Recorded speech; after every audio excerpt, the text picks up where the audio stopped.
Olá, pessoal! Tá começando mais um podcast. Esse é o Família Psi e nós temos como objetivo trabalhar referente ao temas de desenvolvimento infantil, rotina familiar, orientação aos pais e aos educadores, trazendo a psicologia como ciência de uma forma leve e simplificada. Meu nome é Agnes Simeone, eu sou psicóloga e para lidar com esse projeto lindo e maravilhoso, eu vou contar com uma grande amiga, também psicóloga infantil, a Larissa Souza. Tudo bem, Larissa? Tudo, e você? Boa tarde. Boa tarde. Larissa, eu queria falar sobre em qual momento nós devemos olhar para o nosso filho e entender que ele precisa de uma psicoterapia.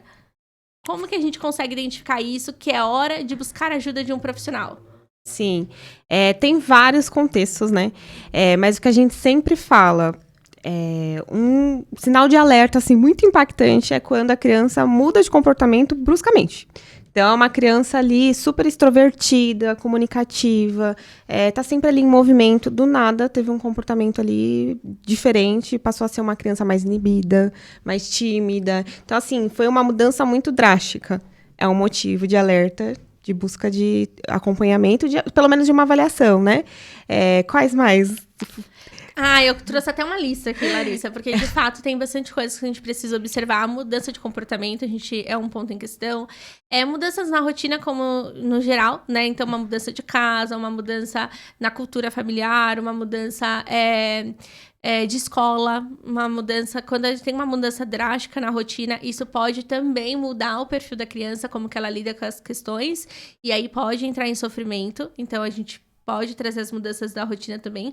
Dificuldade de interagir, né, Larissa? Exato, isso é um tema que aparece bastante lá no consultório. Sim. Crianças que têm dificuldade de interagir, fazer novos amigos.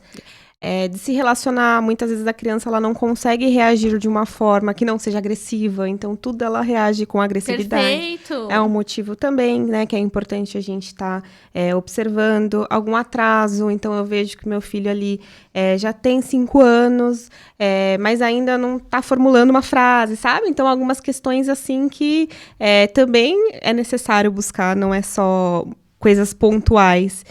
Às vezes eu sinto ali que a criança sofre por algo em específico ou por coisas que nem acontecem. Então, uma criança com um perfil mais ansioso, ela vai para a escola já achando que alguma coisa ruim vai acontecer.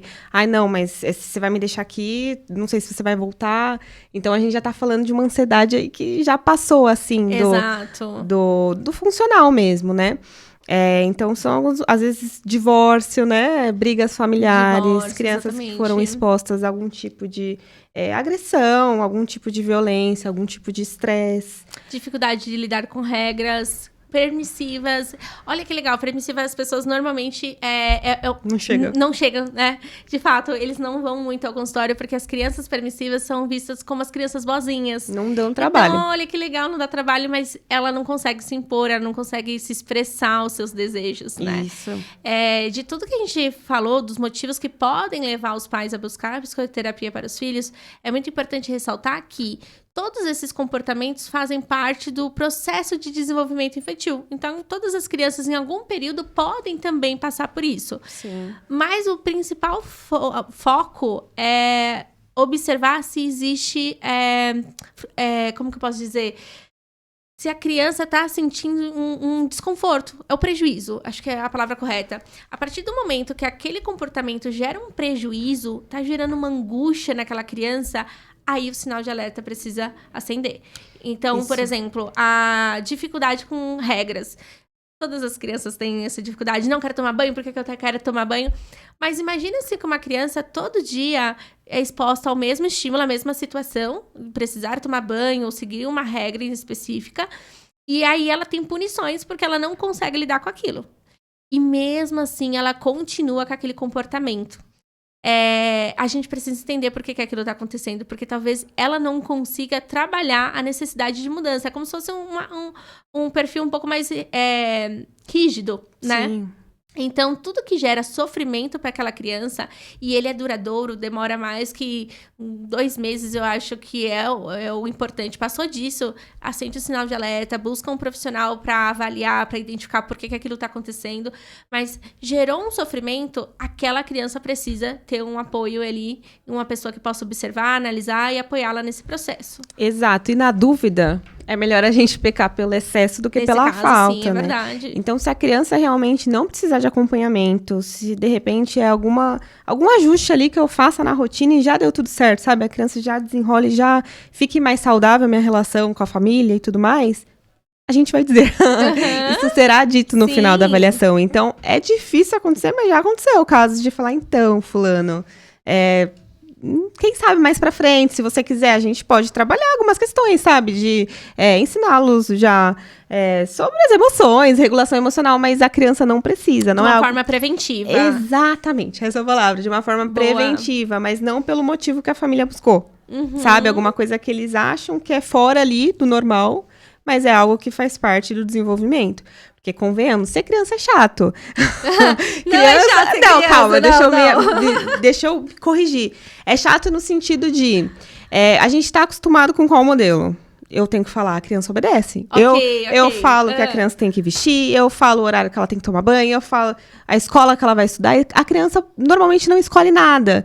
Então, os pais, eles estão acostumados com o que a gente também está acostumada. Porque a gente foi criada assim. Meus pais falam, eu obedeço. Mas hoje isso não funciona mais. Né? Assim como não funciona mais muita coisa. Hoje somos mulheres empoderadas, a gente fala o que a gente quer, a gente tem o nosso negócio. Sim. Mas na época das nossas mães, não existia isso. Então é o mesmo motivo, as coisas mudaram. Isso acontece também com as crianças. As crianças hoje não são mais igual nós éramos, né? Há 30 anos atrás. Isso, não estava nem programado, mas eu acho que é uma coisa legal de falar, que a psicologia, a psicoterapia, ela não funciona só para tratamento de transtornos mentais. Ela também trabalha na prevenção. Então, nós podemos buscar um profissional para entender por que uma determinada situação está gerando angústia. Então, na psicoterapia, a gente não quantifica problema grande ou problema pequeno. Já teve falas lá no consultório de falar assim, nossa, eu sei que tem problemas, tem pessoas que estão passando por problemas tão maiores que o meu. E aí eu já falo, pera. Não existe isso. Se pra você isso é um problema, a gente precisa entender por que pra você isso é um problema. E a gente vai trabalhar de todas as formas possíveis. Então, Exatamente. a questão de prevenção é isso. Entender como que a criança lida, por que talvez ela fica mais chorosa quando precisa se expor, por que ela tem medo de entrar na escola, quais são os recursos que ela tem. O legal da prevenção é exatamente isso. Porque existem questões relacionadas à infância que, se não tratadas, elas desenvolvem e vira um transtorno. E aí, é uma doença instalada. E aí fica muito mais difícil o tratamento. Por vezes não existe cura, existe tratamento daquilo ali. E vai amenizar os sintomas. E a prevenção, ela entra desta forma, para que outras questões não sejam desencadeadas, para que elas não apareçam futuramente. Exato. Então, a prevenção ela é muito importante, né? Sim, se todos procurassem, é muito difícil, mas acontece e eu falo, nossa, gente, todos os pais poderiam, né? Sim. Vamos fazer uma campanha, porque isso evita que lá na frente você já busque, porque já tem um prejuízo. Porque a criança já desenvolveu alguma questão que poderia ser vista lá atrás. Então, obviamente, trabalhar com a prevenção é mais fácil, não só para os profissionais, mas para a família, porque é algo ali que não está instaurado, né? Até os 7, 8 anos, a criança está sendo moldada. Exato. Então, eu estou ali formando, ajudando a formar a personalidade dela, ela está já se conhecendo, criando, né, a sua própria personalidade. Depois desse período, já um pouco mais, não que seja impossível, qualquer pessoa pode mudar em qualquer idade, mas quanto mais cedo, melhor, porque o cérebro da criança, nessa fase, né, na fase dos menores, é plástico, então eles aprendem muito rápido, desaprendem também o que a gente não quer que, né, se mantém. Então, quanto mais cedo, melhor é. Boa. Melhor é. É muito bom. Eu gosto muito acho que é por isso que o nosso trabalho é tão importante. Ele nos aproxima da família. Ele tem como propósito também quebrar alguns tabus nesse processo, né, Larissa? Sim. Acho que essa é uma das maiores intenções nossa aqui também. Normalizar a nossa profissão e entender o quanto ela é preciosa. Por vezes eu percebo também esse processo de busca de prevenção. Na verdade, na cabeça dos pais, quando eles chegam, é mais uma queixa. E depois do processo de avaliação, a gente compreende que não precisa de um processo muito longo. Uma outra coisa que eu gosto de dizer aos pais, Larissa, é que a minha maior satisfação como profissional é dar alta pro paciente. E a minha também. Não é? É muito Nós gostoso. Nós não vamos reter ninguém no consultório a gente entende que isso também é um trabalho, né? Mas existe a questão da satisfação profissional. Sim. E a minha maior satisfação não é ver a minha agenda cheia, é ver a minha agenda rotativa. Exato. É ver que aquele cliente já chegou ao fim, ele já consegue lidar com as situações dele de uma forma confortável. E aí, a psicologia, a terapia cognitivo-comportamental tem como propósito empoderar o paciente para que ele seja seu próprio terapeuta. Então, as técnicas que nós utilizamos ao longo do processo, a gente ensina o paciente a utilizá-las novamente. Perfeito. Então, eles levam um livrinho que vira um arsenal aí de técnicas para lidar com as situações desconfortáveis. Ele tá bem, tá preparado, tá empoderado. Tchau, vá viver, usa o tempo que você gastava aqui na sessão para fazer uma atividade, para experimentar uma coisa nova. Então, o nosso maior prazer, ele tá relacionado à alta, né? Exatamente. E não só a criança, os pais, também a família. E não quer dizer que a gente não vai manter a criança se ela quiser manter. Muitas crianças continuam, nem sempre, quando elas recebem alta, a família opta por continuar, né? Okay. Já aconteceu com você? De falar, não, mas então, tá fazendo bem e tá tudo certo. Mas a gente combina ali, lá atrás, nas primeiras sessões, qual que é o objetivo. Então, a gente só tá avisando ali que o objetivo da procura... Exato, o primeiro objetivo se fecha e agora a gente inicia um novo processo. Exato, e se a criança quiser continuar... Pela questão do vínculo, sabe? Porque a criança também se sente bem falando. A criança também precisa de acolhimento. A criança também precisa de atenção. Então, muitas vezes... E a família também, né, amiga? Sim. Então, muitas vezes, mesmo depois da alta, eles falam, não, a gente quer ficar mais um pouquinho. Então. E antes, eu não sei você, mas no começo, isso me deixava assim, meu Deus, e agora? O que eu faço? Eu posso, não posso? E depois eu fui entendendo que não... Tá tudo certo, sabe? Se eu tô fazendo bem pra família, eles também estão fazendo bem pra mim. Então, tá tudo bem manter.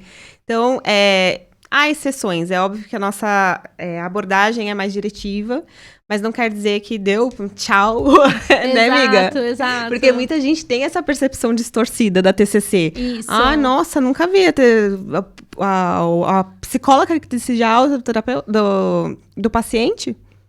Sim. Também, né, amiga? É colaborativa, né? Exato, isso. É colaborativa, é uma coisa que eu brinco que o combinado não sai caro. Então, exato. Assim, é uma proposta colaborativa. Eu também não vejo problema nisso, mas desde que seja alinhado o propósito. Então, como você mesma disse, chegamos ao fim do processo inicial, que você chegou com a queixa X, ele tá bem, tá saudável, tá bem para lidar com as situações, as diversidades da vida. Existem novas demandas a partir daqui? Sim, quais são? Vamos trabalhar e continuamos trabalhando a educação emocional dessa criança. Então, dele conseguir se compreender como pessoa, como que ele se porta diante das situações, trazendo para ele um processo de reflexão. E eu vou dizer que a terapia, ela é um luxo. Existem pessoas que... Quando eu comecei lá no consultório, meu marido falou, olha, mas será que as pessoas tirariam foto e te marcariam dentro do seu consultório? Porque... existe um tabu em utilizar o serviço. Sim. E aí eu falei pra ele que é engraçada essa visão, porque eu acredito que a psicologia, ela é um luxo, ela é um privilégio. Então, eu adoro quando eu faço a minha sessão, marco lá a minha psi, posto lá na sala de recepção, lá aguardando ela, porque eu acho que isso é uma coisa que precisa ser valorizada e eu não tenho tabu sobre isso. Pelo contrário, né? Eu acho que isso traz qualidade de vida. Exato. E dá muito orgulho de ver o quanto hoje as pessoas têm maior acesso, né? Porque na nossa época isso não existia e a gente não é tão idosa.